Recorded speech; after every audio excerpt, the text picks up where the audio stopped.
Assalamualaikum warahmatullahi wabarakatuh. Baiklah, saya akan menerangkan materi mengenai ancaman, tantangan, hambatan, dan gangguan dalam NKRI yang merupakan bentuk dari ketahanan nasional. Sebelumnya saya akan memperkenalkan diri terlebih dahulu. Perkenalkan, nama saya Aziza dengan NIM 2205 2084. Nah, di sini terdapat 4 poin, yaitu ancaman, tantangan, hambatan, dan gangguan. Sebelum kita mengetahui apa itu ancaman, tantangan, hambatan, dan gangguan, kita harus menjelaskan dan mengerti dan tahu apa itu ketahanan nasional. Ketahanan nasional adalah kemampuan suatu negara untuk mempertahankan dan melindungi stabilitas, keutuhan, dan kedaulatan, serta mampu mengatasi tantangan dan ancaman baik di dalam negeri maupun di luar negeri. Adapun beberapa aspek yang terdapat dalam ketahanan nasional ini yaitu aspek ekonomi, sosial, dan budaya. Dalam menjaga keutuhan dan stabilitas nasional suatu negara, maka harus mempersiapkan diri untuk mengatasi ancaman, gangguan, hambatan, dan tantangan yang akan timbul. Nah, selanjutnya di sini saya akan menjelaskan apa itu ancaman. Ancaman merupakan usaha dalam kegiatan yang berasal dari dalam atau luar negeri yang dapat membahayakan keselamatan, kedaulatan, keutuhan wilayah NKRI dan kepentingan nasional dalam kehidupan bermasyarakat, berbangsa, dan bernegara.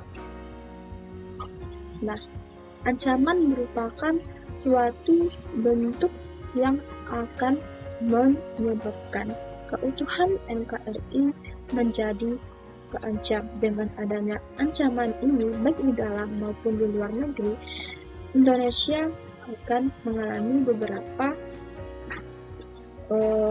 kelemahan yang akan menurunkan standaritas negara kita tersendiri.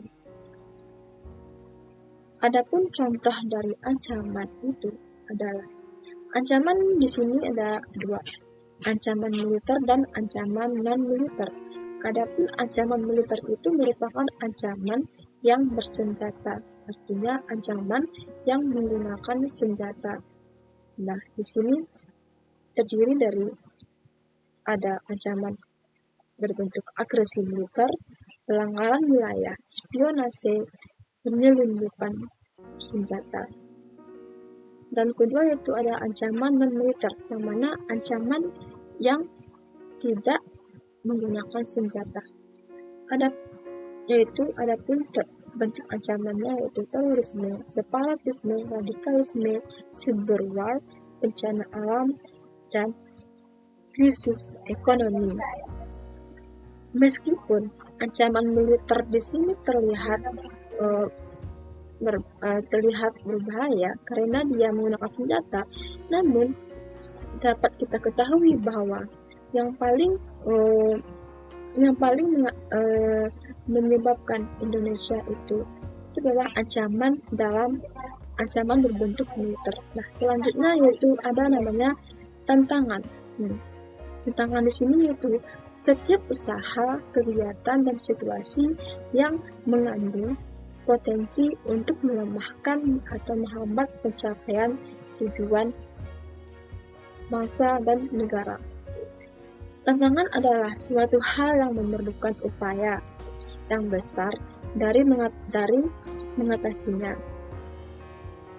Tantangan tersebut dapat berasal dari berbagai faktor, yaitu faktor iklim, perubahan iklim, masalah pangan, dan masalah energi.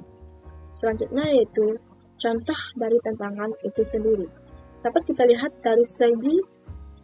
dari berbagai bidang, yaitu tantangan ideologi yang pertama. Tantangan ideologi yang pertama yaitu adanya penyebaran ideologi yang bertentangan dengan Pancasila. yang mana tantangan ideologi ini sangat mempengaruhi ketahanan nasional, karena dengan adanya penyebaran Pancasila yang bertentangan dengan ideologi, maka akan menyebabkan Indonesia menjadi sebuah negara yang tidak dapat disebut sebagai negara yang berdaulat.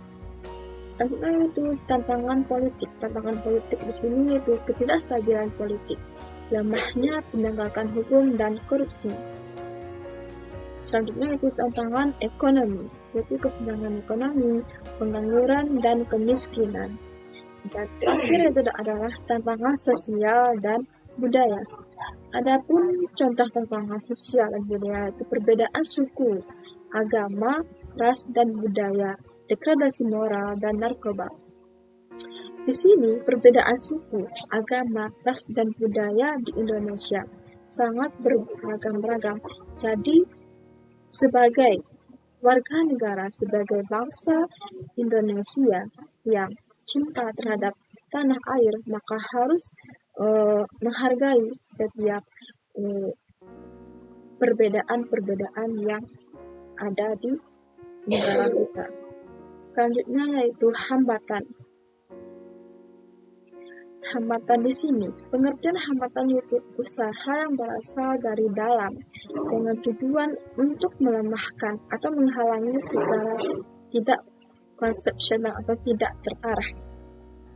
Yaitu hambatan adalah suatu hal yang menghalangi upaya pemerintah dalam menjaga ketahanan nasional. Hambatan tersebut bisa berasal dari berbagai faktor, yaitu seperti masalah ekonomi, masalah sosial, dan masalah politik. Selanjutnya yaitu ada contoh dari hambatan itu sendiri. Yang pertama yaitu keterbatasan sumber daya. Hambatan merupakan bentuk dari penyebab dalam terjadinya ketahanan nasional yang rendah. Yang pertama itu keterbatasan sumber daya, yaitu contohnya adalah dana, teknologi, dan infrastruktur. Infrastruktur yang lemah pada Indonesia akan menyebabkan ketahanan nasional juga ikut lemah. Selanjutnya yaitu kualitas sumber daya manusia. Contohnya adalah rendahnya tingkat pendidikan dan keterampilan. Selanjutnya kesenjangan. Kesenjangan yang dapat kita lihat adalah kesenjangan ekonomi, sosial, dan budaya. Yang terakhir adalah gangguan. Apa itu gangguan? Gangguan adalah setiap peristiwa yang mengganggu stabilitas dan keamanan negara.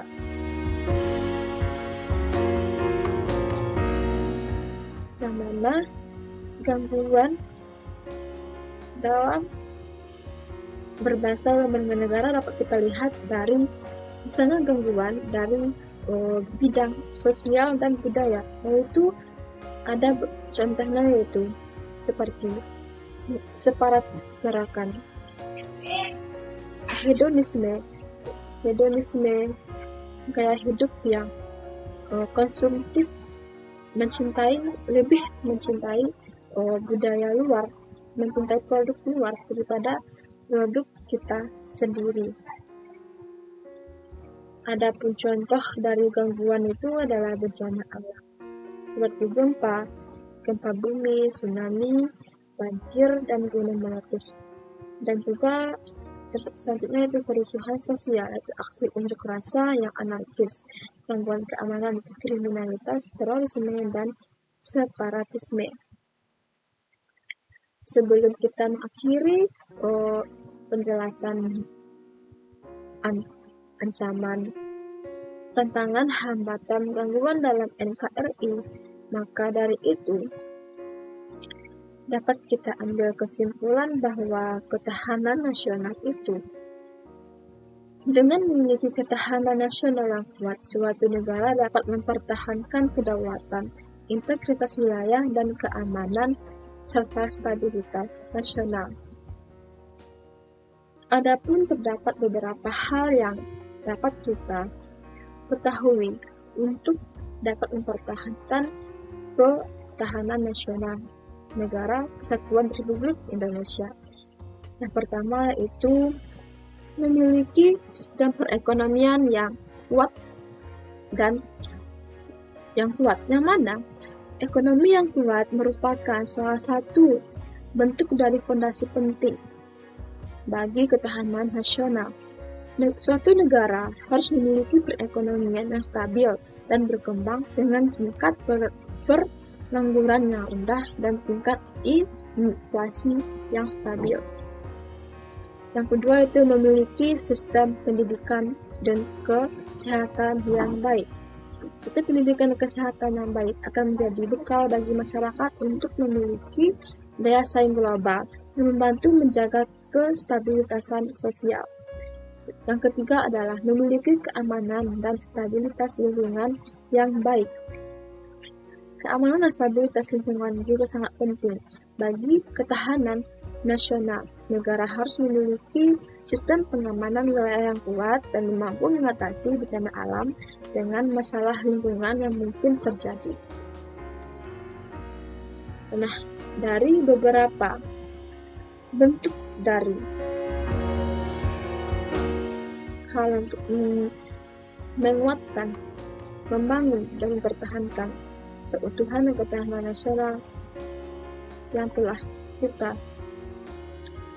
pelajari, yaitu secara keseluruhannya ketahanan nasional itu merupakan suatu kebutuhan yang sangat penting dalam keberlangsungan suatu negara.